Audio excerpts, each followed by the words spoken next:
and gents, thank you so much for tuning into another session of Real Talk with Bree. As you guys know, this is a platform just for us to talk about certain things with my opinions, and I'm bringing my family and friends on here so you guys can talk to them as well. Today, we have a special person. We have Malika. How are you, Malika? Hey, I'm great. Thanks for having me. How are you, Bree? I'm doing amazing. So, what's so crazy is that she's actually my accountability partner. And if you guys been catching up and watching me, I have my online course and she has one too. I actually attended your class. What was that? Last Tuesday or the week before? The week before. Wow, it's been 2 weeks. Time is going by. It's like sometimes it go by slow and then sometimes it go by fast. Yeah. So what's crazy is that she started that course that on that particular week with a dance. And I was like, oh snap, Malika, I like to dance all the time. So Malika, today, would you like to join me in a little dance? Let's do it. All right. Wait, are we going to get some music or are we just dancing to the rhythm in our head? I always have a rhythm in my head. I beatbox. I do so much. I'm like, oh, boom, boom, boom, boom, boom, boom, boom, boom, boom. Hey, whoa, shoulder, shoulder. Oh, I love this sleep. That was amazing.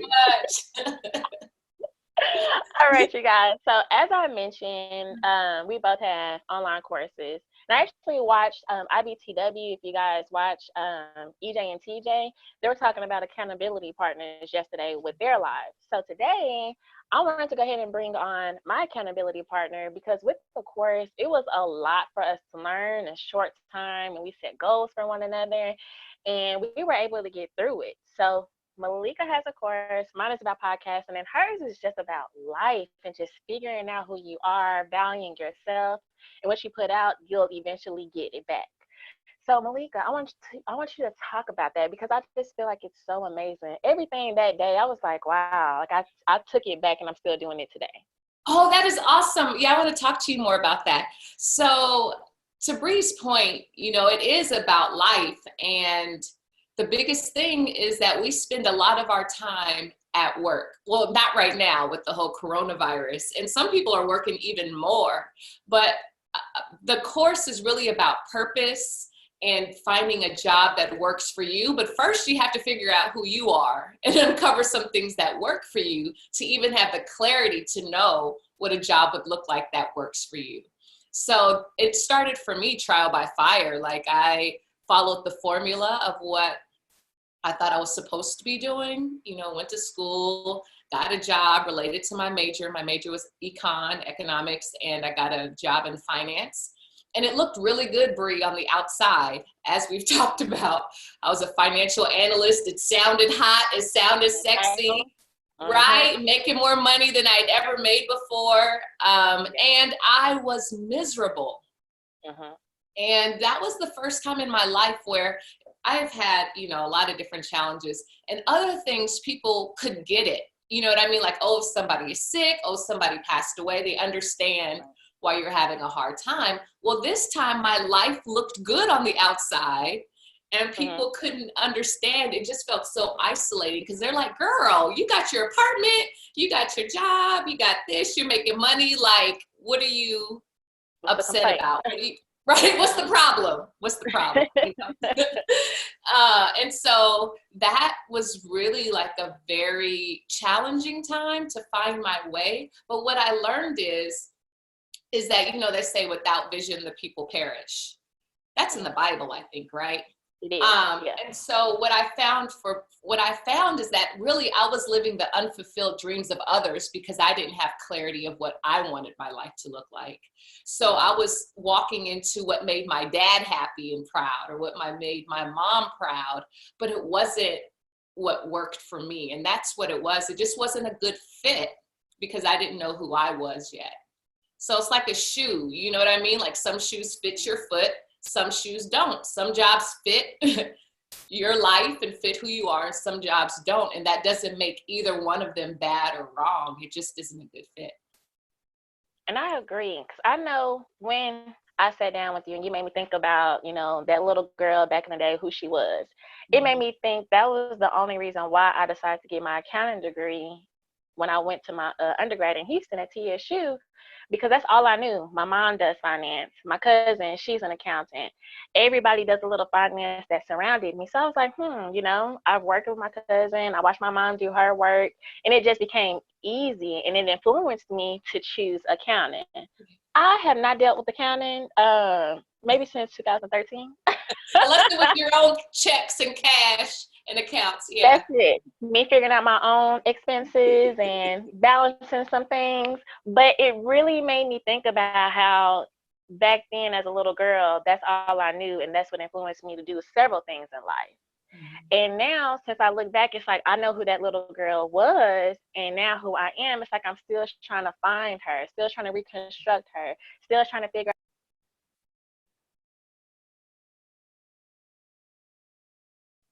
Sorry, I got a phone call. Okay, I was wondering, I was like, what happened? I can't hear her. That's what I hate about Zoom. You can't like do the airplane mode so nobody can call you. Oh. Sorry, I digress. Okay. But yeah, it's Real like life happening right now. right. Real talk, right? But anyway, I just feel like with your course, and I thought that specific thing that you gave with finding who that person was and revert to figure out who that person was and see how you can combine them. I love that. So what made you put that in your course? So, to give a little bit of context, one of the parts of the course that Bree is referencing is really reconnecting to your inner person before the conditioning, before the assimilation of going into school and learning how to behave properly. You know, you were, and we all have like this innate knowing characteristics, things that we gravitate towards and things that we don't. And the inspiration for that is I've done a lot of healing work. I've been in ministerial school. I don't know if we've ever talked about this. I just finished a program at University of Santa Monica, which specializes in spiritual psychology. And I did that, four 10-month courses in 3 years. So anyway, the way my path is like really about healing, transformation, awakening. And one of the things over my journey that made the most progress was reconnecting to that little Malika and building that relationship. Because if you think about it, depending on how young you are, it's like kids know what they want. There's no confusion about what brings them joy, what they want to do. Like kids, sometimes because we are so clear about that, it can be overwhelming for our parents if they have stress or whatever they have going on. So if you're going to the store and you're always like, I want some gum, I want some this, I want some, but there's clarity there. And connection with who you are. And if we think about it, sometimes as we become adults, we don't know what'll make us happy. Right. And we don't know how to ask. And it's like, well, what happened between when you were 3 years old and there was, you're asking for whatever you want, and very clear, to now when you're a grown up and trying to find your way. So it's like, how do we reconnect back to that part of us that has that clarity? Because that little person is still in us. And going back to the analogy of a shoe, how do we know if a shoe fits or not? We know it fits or not based on how it feels. And the little child in us is the one that is still very connected to their heart and to their emotions and how things feel. And that's a big part of it, because our intellect, we can rationalize all kinds of things. Right. But if it doesn't feel right, and we'll talk ourselves out of things I shouldn't feel that way because I'm getting paid well, or this or that, we'll talk ourselves out of that feeling. I should be grateful. Exactly. I should be grateful. So then I feel guilty because I have all these things, right? And I still don't feel happy. And so it's basically connecting back to that feeling person and having a deeper understanding of really what's going on. Wow. So you guys already know, it's been a situation with last year when I quit my job. I had a conversation with Malika, and she told me write down 3 things that you want. And I shared this in my very last podcast, but I wanted to introduce you guys who actually taught me that method. And yeah, I definitely wanted to bring that up because I have been praying about that every day. If I should go through workforce or if I should just continue to hustle and, do this entrepreneurship. And even if I do go back to the workforce, it's nothing wrong with it, but I want to make sure with those three things, I'm not going to negotiate those three things. And even if it, becomes 4 or 5, I'm still not going to negotiate those things at all, because that's something that I want when it comes to the next position. I'm tired of waking up feeling lousy, going to work feeling lousy. I'm on my way home due to traffic, I'm still lousy, or I'm still carrying what happened at work home with me. There's no cut on, there's no cut off. And so I want to know, or if you can explain to the people, what made you come up with that? Was that something that you learned in one of your classes? I know you mentioned that you've taken several classes with healing and things of that nature. Was it just something that you came up with? This is your method to the madness. How did you come up with that? So thank you for asking that. And thank you for sharing that with your people on your podcast. I haven't heard that episode, so I love that. So it was divine inspiration. I am an artist. I also, support people in healing because I've been doing my own work. And what happened was, and so anyway, I get ideas and all these other things, just like my course. I feel like a lot of aspects of my course are unique. It's not recycling what I've learned in other places. It's like coming through me right now in this moment. So for the three things, what happened was I became clear that I was an artist. So like so many artists, I'm sure people know that we have multiple jobs or that it's not like, it's not an awareness where it's like I can figure out how to get money and get paid right away from my art. And so what happened was I had to uproot my life because my mom was having some health issues and I was living in South Carolina. And I really didn't want to move back to my hometown, which is Seattle, Washington. And so when it looked like it was going that way, that I needed to come home. And before that, I had a marketing job. So I worked in multiple industries. We might get to some of that later. But the way that I negotiated the move back home within myself was, okay, it's time to really focus on my art. If I'm going to move back home, then I'm going to do, and move more in the trajectory of the work that is part of what I think my purpose is. And so when I got to that place, I was like, okay, so then what kind of a job?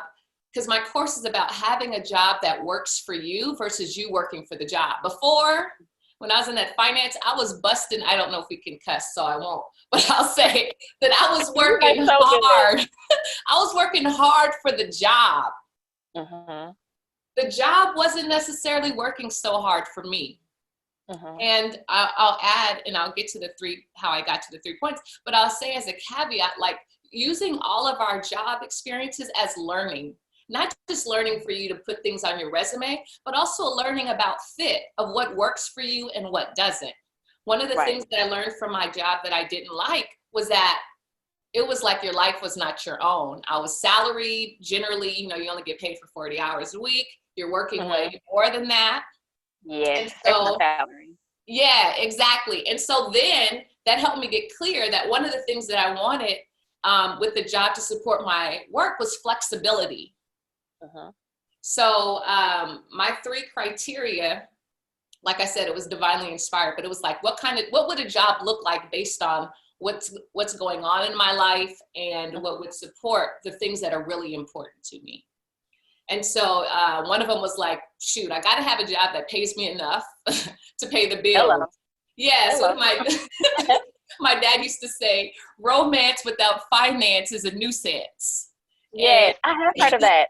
You have heard that, yeah. And it's just like, well, I'm not gonna be able to really create and learn and build this skill set. One, if I'm not making enough income to pay for the classes I want to take. And 2, if I'm worried about paying rent and covering basic expenses. So it's like, I need to make enough money to be self-sufficient. I wanted flexibility. And I wanted, oh shoot, this was a while ago. My 3rd one, I know I wanted health benefits. So it was like flexibility, health benefits, and self-sufficiency were like my 3 things. Well, that opens up, there were jobs that I would not have considered or even looked for that I realized, oh my goodness, this job may be a fit. And it was, No, I was saying yes because when I was, praying and things of that nature, I was like, looking at recruitment looks like something that I would ultimately be in that type of position. So usually I would look at this position, but having that type of mindset that you just mentioned, I'm looking at other different positions out there that may fit what I will not negotiate in my criteria. So that was, yeah, I definitely agree. Yeah, it opens up because sometimes we can narrow our base or we think we know what Hmm. that job will look like. For me, it ended up in a totally like full disclosure. I had to check my ego with the job that I ended up with. So I will say that one, to have gratitude, even if you're at a job that you don't like, because you never know how people you're working with, if they see your character and all that other stuff, that they might seek you out for another position. So like a lot of the jobs that I have had, I never got them from traditional means. Like I never posted them on LinkedIn, or people call me or or seek me out because they have a sense of who I am. So anyway, I say that to say that before I knew I was moving back to Seattle, a friend of mine was like, I work at the hospital. It's a really cool gig, blah, blah, blah, blah. And if you ever need a job, let me know. So 4 or 5 months later, when I realized I was moving back to Seattle, I called him up, was like, hey, remember that time you said if I ever needed a job, like, let's talk about it. And a big part of it was the flexibility, was one of the big things also is like, if you have a side hustle you want to build or like all these other things, which is where I was, that takes a lot of energy. And I wanted a job that didn't require really that much of me, to be fully transparent. So then that way I could have the energy to take the classes at night, or that I could have the, you know what I mean? Like the bandwidth, because it's really hard to like really stretch yourself and go full speed in all areas of your life and not compromise your health, or something's going to give at some point, your relationships or whatever.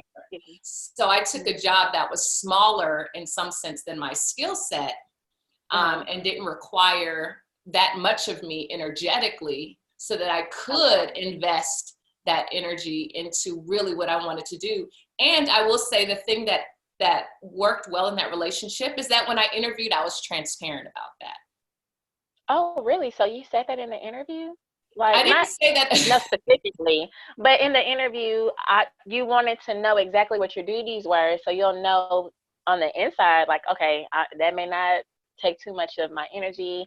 I'll still be able to have some time to myself. Because, I mean, some of these, like customer service, you already know that's going to take a lot of energy. People going to talk to you crazy. They may even call you out your name.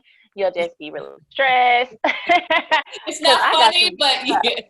I've got some stories. Somebody told me to suck a pee pee. It was terrible. I was like, for real, this is what we doing? I'm not kidding. So that's what I'm saying. Like with Wow. that particular situation, now I know when I go into interviews, what does it look like as in a bad day, in the office? Yeah. Do I have people that can help me out in my situation where I have to figure out things for myself? Because that takes a lot of energy. It does. And one of the learnings I had from my first job out of college was, I really, looking back on it, I don't even know if this was a thing or I hadn't heard of it, but I had imposter syndrome.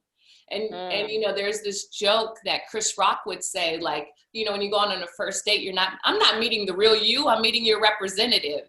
Same thing on interviews, right? And so I think a big part of my imposter syndrome from that first job in finance was because I wasn't honest with them in the interview. I felt like I was telling them what they wanted to hear. Why? So that I could get the job.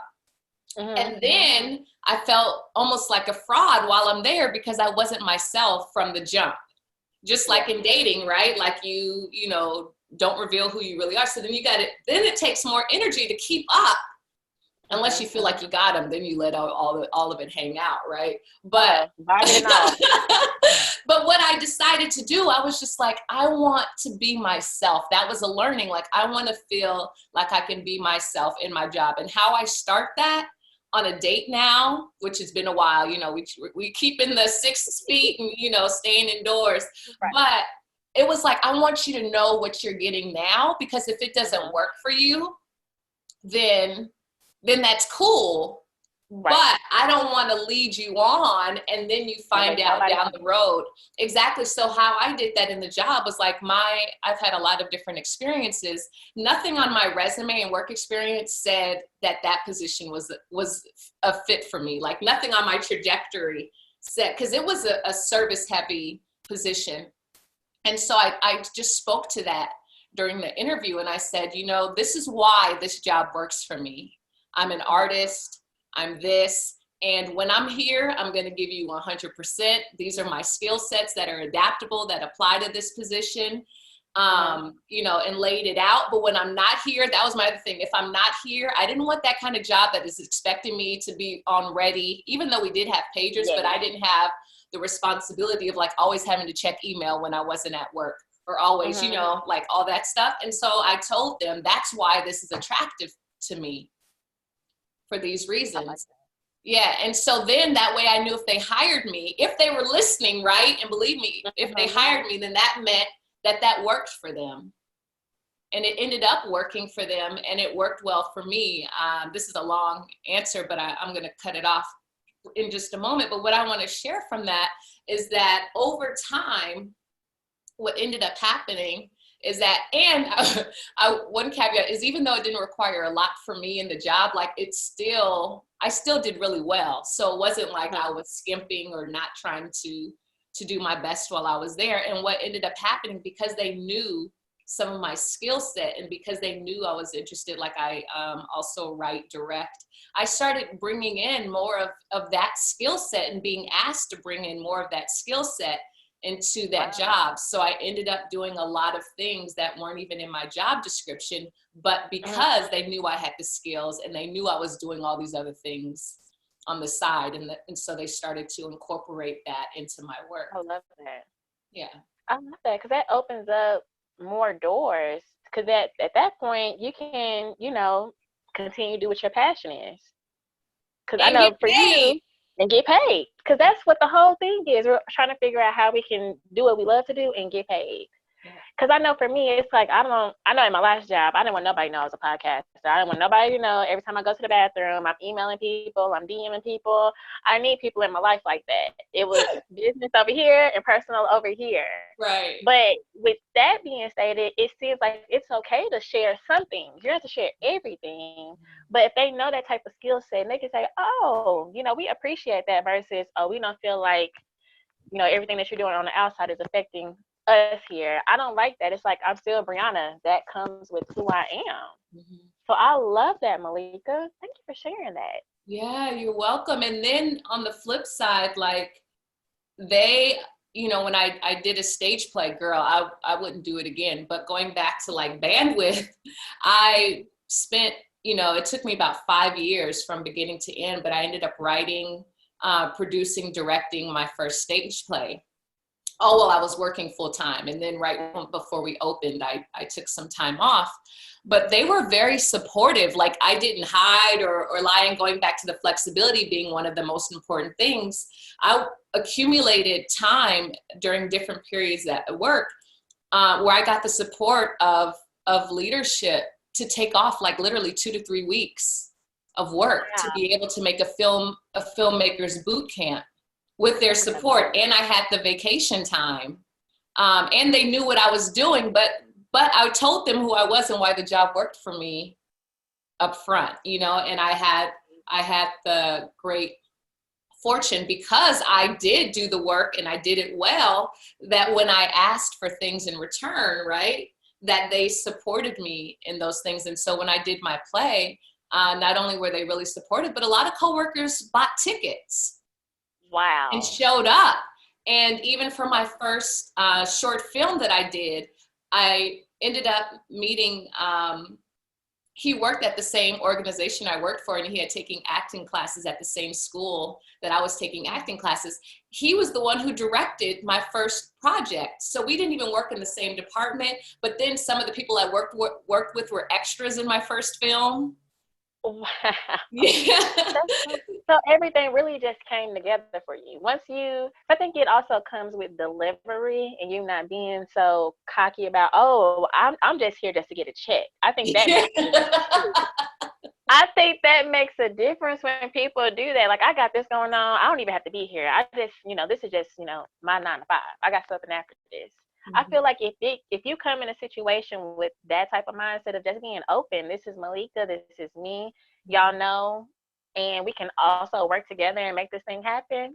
I think that was 100% amazing because you got what you put out and it came back to you. Yes, yes. And like I you love said, that. that energy, I love that. It's hilarious. I'm over here to get a check and I don't really need, people, even if you don't say it, people can feel Yeah, that energy versus if you yeah, really don't need to be there, why are you there? Like that's not even yeah, really honest. And to yeah. be able to have gratitude, even in the job that I hated, I'm so grateful for that now, Bree, because like I have a small business and they were asking to apply for the small business grant / loan for like cost of goods sold and which you understand as accounting, which I understand from having to do the finance stuff. But I was like, oh my gosh, I would be really struggling if I had not had that foundation. Even though I hated it, it's Mm-hmm. like, okay, I can see the benefits of it now and I appreciate it. And Yeah. it helped set me on my path. And so that's the other thing that I would say, which can be really tough, but it's like, look for the gems. And it was coming to me in our conversation. It's like, if you, instead of just your resume of all the skills you acquired, if you look back and see even what did I learn from this job personally? Oh, I learned that I want to do more than make money. I want to feel like I'm making a difference or making a valuable contribution in Mm-hmm. some way. That's something that you really learn. So aside from, you wouldn't put that on your resume, but that's important for you to know. So when you're looking for the next thing, like you need to have a job that your values line up with what the Yes, organization is about. Yeah. So I would because that's suggest very people doing important. that. Mm-hmm. That's so important. All right, Malika. So tell the people how they can get in touch with you. I want to say first off, thank you. I mean, you dropped, like you mentioned, you got to pick out those little gems. Well, you gave a lot of gems. Thank you. You gave a lot. So for people who want to take your course, how can they reach out to you? For people who just want to ask for advice, I know you were doing this thing that you were open to, if you just need to vent, call me, I'll listen, I'll talk to you. You just have a lot of great and positive things going on in your life. So how can people get in touch with you? Thank you for asking, Bree. So right now, I did have a Calendly event right now. I did take that off as part of my own self-care. Yeah. The Sorry, best guys. way, Late. yeah, but it's, it may come back. The best way, I'll send you a link with because I do have a podcast like Bree. It's not specific just for jobs, but it does talk about like those real adult situations that, and with those real adult situations that could be challenging and how other people have navigated challenging things and what we can learn from them. It's called Feel Good, the podcast. So that's one way people can connect, and that's available on multiple platforms.